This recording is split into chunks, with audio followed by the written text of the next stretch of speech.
300 fabrikanın Gaziantep'imize, ülkemize ve milletimize hayırlı olmasını diliyorum.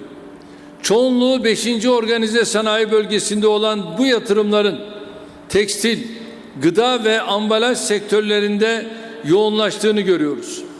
Toplamda 15 milyar liralık yatırım bedeliyle hizmete giren bu fabrikalarda 45 bin vatandaşımız doğrudan istihdam imkanına kavuştu. Dolaylı istihdamı da hesaba kattığımızda bu sayı 100 bini aşıyor. Tabii işin bir de dış ticaret ve döviz kazandırma boyutu var. Tam kapasite üretime geçilmesiyle bu fabrikaların Gaziantep'in ihracatına 1 milyar doların üzerinde katkı sağlaması bekleniyor. Her bir firma, her bir sanayi tesisi Gaziantep'in yüzünü arttığı kadar 83 milyonun tamamıyla birlikte Türkiye için de gurur kaynağıdır. Gerek ülkemizdeki yatırımcılara, gerekse dünyanın farklı köşelerinde bir araya geldiğimiz iş insanlarına gösterdiğimiz örneklerin başında Gaziantep geliyor. Afrika'dan Orta Doğu'ya, Avrupa'dan Asya ve Amerika'ya kadar dünyanın 100'ü aşkın ülkesinde sizlerin ürünleriyle karşılaşıyoruz. Sadece tekstilde değil, gıdadan kimyaya, ambalajdan metal ve makine sanayine uzanan çok geniş bir yelpazede Gaziantep'li firmalarımız ihracat gerçekleştiriyor. İhracatta Türkiye'nin marka şehirlerinden olan Gaziantep'in önümüzdeki dönemde bu başarı grafiğini daha da yukarıya taşıyacağına inanıyorum. Sadece açılışını yaptığımız fabrikalar bile şehrimizin dinamizmini, vizyonunu ve üretim kapasitesini ispata yeterlidir. Bu açılışlar aynı zamanda yatırımcımızın özgüveninin ne kadar yüksek olduğuna, geleceğe nedenli büyük bir umutla ve heyecanla baktığına işaret ediyor. İçinden geçtiğimiz şu kritik dönemde ülkemizin ihtiyaç duyduğu şey işte bu motivasyondur. Bu heyecandır. Bu dinamizmdir. Şehamet tellallarına kulak asmadan milletimizle birlikte çalışmaya, üretmeye, şehirlerimize ve ülkemize yatırım yapmaya devam ediyoruz. Türkiye'nin son 18 yılda hangi girdaplardan, hangi saldırılardan, hangi tuzaklardan sıyrılarak bugünlere geldiğini en iyi sizler biliyorsunuz. Bugüne kadar 2008 küresel krizinden bölgemizdeki çatışmalara, terörden darbe girişimine, ülkemizi ve bağımsızlığımızı hedef alan birçok saldırıyı hamdolsun başarıyla bertaraf ettik. Altyapı ve hizmet alanlarındaki yatırımlarımızla Cumhuriyet tarihimizin tamamında yapılanları 3'e, 5'e hatta 10'a katladık. Tüm bunları birbirimize inandığımız, birbirimize güvendiğimiz, tam bir dayanışma içinde hareket ettiğimiz için yapabildik. Karşılaştığımız tüm badirelerin üstesinden Türkiye'nin tökezlemesi için ellerini ovuşturan bir güruhun engelleme çabalarına rağmen geldik. Son dönemde de koronavirüs salgınıyla mücadele ediyoruz. Cumhurbaşkanlığı hükümet sisteminin sağladığı avantajları en iyi şekilde değerlendirerek aldığımız tedbirler sayesinde bu salgının Türkiye'yi sıkıntıya düşürmesine, tökezletmesine müsaade etmedik. Kamu hizmetlerinin aksamasına izin vermediğimiz gibi toplumumuzun hiçbir kesimini de yalnız bırakmadık. Ekonomik istikrar kalkanı paketiyle vatandaşlarımızı, esnafımızı ve firmalarımızı salgının etkilerine karşı korumaya aldık. Salgın sebebiyle gelişmiş ülkelerin dahi içine kapandığı günlerde biz sanayicimizle, ticaret erbabımızla birlikte hareket ederek yeni pazarlara açılmanın, müşteri yelpazemizi genişletmenin mücadelesini verdik. Sanayicimizle bir araya geldikçe, üreticilerimizi dinledikçe şu gerçeği net olarak görüyoruz. Her ne kadar bu salgın beraberinde çeşitli zorluklar getirse de iş dünyamızın önünde yeni fırsat pencereleri de açıyor. Türk şirketleri kaliteli ürünleri, rekabetçi fiyatları, coğrafi avantajları ve elbette güvenirlikleriyle giderek daha çok takdir topluyor. Uluslararası şirketlerin alternatif üretim üssü arayışlarında Türkiye'nin adı artık daha fazla zikrediliyor. Sanayisi, üretim kapasitesi, nitelikli iş gücü, 3 kıtayı birleştiren stratejik konumu, sağlık ve ulaşım altyapısı ile ülkemizin yıldızı daha çok parlıyor. Salgın etkisini yitirip taşlar yerine oturdukça Türk ekonomisi yeni rekorlara koşmaya devam edecektir. Daha önce ifade ettiğim gibi Türkiye sadece sağlık turizminde değil, ihracattan üretime, tarımdan sanayiye birçok alanda salgın sürecinden güçlenerek çıkacaktır. Kıymetli dostlarım, özel sektör ekonominin en önemli itici gücüdür. Bunun için 18 yıldır Türkiye ekonomisini özel sektör eliyle büyütmeye çalışıyoruz.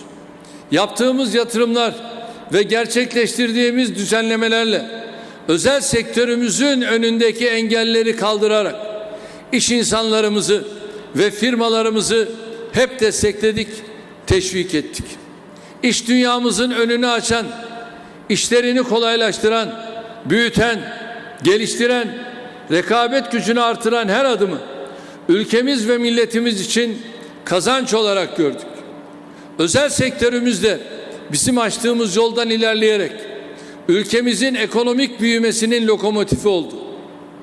Kamu özel ortaklığı ve dayanışmasına dayanan bu süreci Türkiye modeli diye tanımlıyoruz. Geldiğimiz yer önemlidir ama henüz yetersizdir. Özellikle küresel ölçekte iş yapan firma sayımızın çoğalması gerekiyor. Bu yönde elde ettiğimiz her başarı Türkiye'nin marka değerinin artması demektir.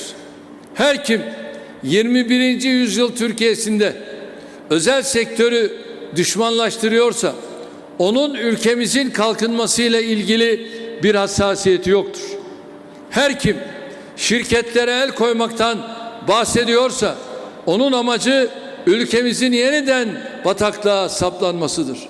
Her kim devlet ile özel sektörün işbirliğini acımasızca eleştiriyorsa onun hedefi Türkiye'yi yurt dışına bağımlı kılmaktır. Türkiye'nin kalkınmasını, güçlenmesini, ekonomik ve ticari bakımdan gelişmesini savunan hiç kimse, bazı siyasi parti temsilcilerinin son dönemde yaptıkları özel sektör karşıtı açıklamaları aslında bunların zihin kodlarını ortaya koymaktadır. Gerçi bunların mazisinde savunma sanayi başta olmak üzere her alanda özel sektör karşıtlığının birçok örneği vardır. Ülkemizin yetiştirdiği en vizyoner insanlardan olan Nuri Demirağ'ın uçak fabrikası bizzat dönemin tek parti iradesi tarafından kapatılmıştır. Merhum Nuri Kirligil'in modern silah ve cephane fabrikasını sabote eden yine tek parti zihniyetinden başkası değildir. Devrim arabalarının engellenmesinden gümüş motor projesinin akım bırakılmasına kadar ülkemize çağ atlatacak birçok hamlenin sabote edilmesinde aynı vesayetçi zihniyetin silüeti vardır. 28 Şubat döneminde sermayeyi yeşil, gri, beyaz diye renklere ayırarak ekonomimizin altına oyanlar da yine bu faşist ideolojinin mensuplarıdır. Aradan geçen onca zamana, milletten yedikleri onca silleye rağmen maalesef bu zihniyet değişmemekte, ısrar etmektedir. Kendileri bilirler. Milletimiz vakti saati geldiğinde bunları da siyaset arşivinin tozlu raflarına kaldırmakta tereddüt etmeyecektir. Biz kendi işimize, kendi yolumuza, kendi hedeflerimize bakacağız. burada olduğu gibi milletimize her alanda yeni hizmetler, yeni eserler kazandırmaya, yeni üretim ve istihdam kanalları oluşturmaya devam edeceğiz. Değerli misafirler, atalarımız sağlam ağaca kurt yürümez diyor. Yani mesele muarızların değil, bünyenin sağlam olmasıdır. Türkiye kamu tarafı ve özel sektörüyle ne kadar güçlü olursa, sosyal dokusu ve ekonomisiyle ne kadar sağlam olursa geleceğine de o derece güvenle bakacaktır. Son 18 yılda attığımız adımlarla ülkemizi bu doğrultuda gerçekten önemli bir yere getirdik. Özellikle üretim ve sanayi altyapısı konusunda tarihi başarılara imza attık. Sanayimiz en iyi şartlarda üretim yapsın diye organize sanayi bölgelerinin sayısını 193'ten 320'ye çıkardık. Büyük ölçekli yatırımlara yönelik endüstri bölgelerini devreye aldık. İnovasyon öncülüğünde büyüme için sıfırdan bir ekosistem inşa ettik. Teknopark sayısını 5'ten 85'e yükseltirken 1600'ün üzerinde Ar-Ge ve tasarım merkezi kurulmasını sağladık. Yatırım yapmak isteyene her türlü desteği verdik. Şehirlerimizin potansiyellerini hızla harekete geçirecek stratejiler geliştirdik. Gaziantep işte tüm bu imkanları en iyi şekilde kullanan, en büyük atılımı yapan şehirlerimizin başında geliyor. Şehrimizdeki 4 organize sanayi bölgesinde üretime geçen parsellerde şu an 148 bin kişi istihdam ediliyor. Sadece bunların altyapı çalışmaları için şehrimize 380 milyon lira kaynak aktarıldı. Son 8 senede özel sektörün Gaziantep'teki 30 milyar liralık sabit yatırımına teşvik belgesi düzenlendi. Gaziantep'e yeni bir ufuk kazandıran 2 teknopark ile 12 Ar-Ge ve tasarım merkezi hizmete girdi. Şehrimizdeki 11 bin KOBİ'miz KOSGEB desteklerinden faydalandı. İpek Yolu Kalkınma Ajansımız bugüne kadar Gaziantep'te 584 projeye destek olarak 247 milyon liralık yatırım hacmi oluşturdu. Eğitimden sağlığa, ulaşımdan enerjiye her alanda şehrimize çağ atlatan yatırımları hayata geçirdik. Tabii Gaziantep'te sağ olsun bu çabaların karşılığını ziyadesiyle verdi. Gaziantep ihracatı 2004 yılında 1,2 milyar dolar düzeyindeyken 2019 yılında bu rakam 7,5 milyar dolara ulaştı. Aynı dönemde şehrin toplam milli geliri 8,5 milyar liradan 70 milyar liraya yakın bir seviyeye yükseldi. Hedefimiz Gaziantep'i çok daha ilerilere taşımaktır. Birliğimize, beraberliğimize, kardeşliğimize, dayanışmamıza sıkı sıkıya sarıldığımızda aşamayacağımız hiçbir engel yoktur. Bu noktada beşeri sermayenin taşıdığı önemin farkındayız. Gençlerin ve çocuklarımızın teknolojiyle iç içe olmalarını istiyoruz. Gaziantep'te bir Deneyap Türkiye Teknoloji Atölyesi kurduk. Ortaokul ve lise seviyesindeki öğrencilerimize burada tasarım, robotik kodlama, yapay zeka ve siber güvenlik gibi alanlarda ücretsiz eğitimler sunuyoruz. Geleceğin teknoloji yıldızları, geleceğin Teknofest şampiyonları İnşallah bu atölyelerden çıkacak. Dün Gaziantep'teki tüm okullarımız TÜBİTAK popüler bilim yayınlarına kavuştu.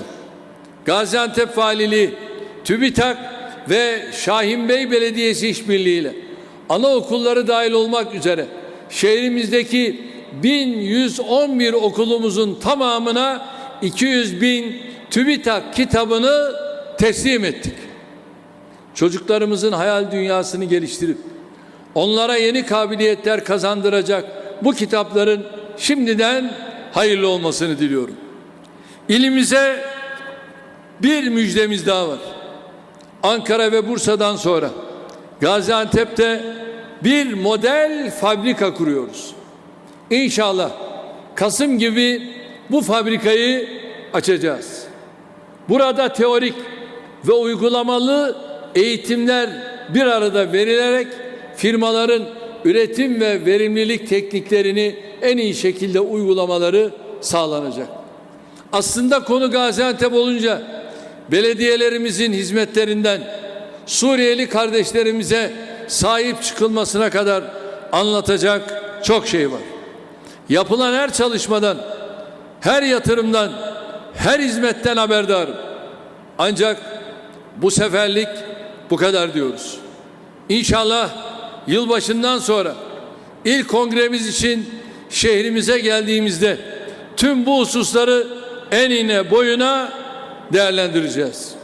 Bu duygularla bir kez daha resmi açılışını yaptığımız fabrikalarımızın ülkemize, şehrimize, yatırımcılarımıza, çalışanlarımıza hayırlı olmasını diliyorum. Bu yatırımları şehrimize kazandıran sanayicilerimizin, yatırımcılarımızın her birine şahsım, milletim adına şükranlarımı sunuyorum. Sizleri sevgiyle, saygıyla selamlıyorum. Kalın sağlıcakla diyor.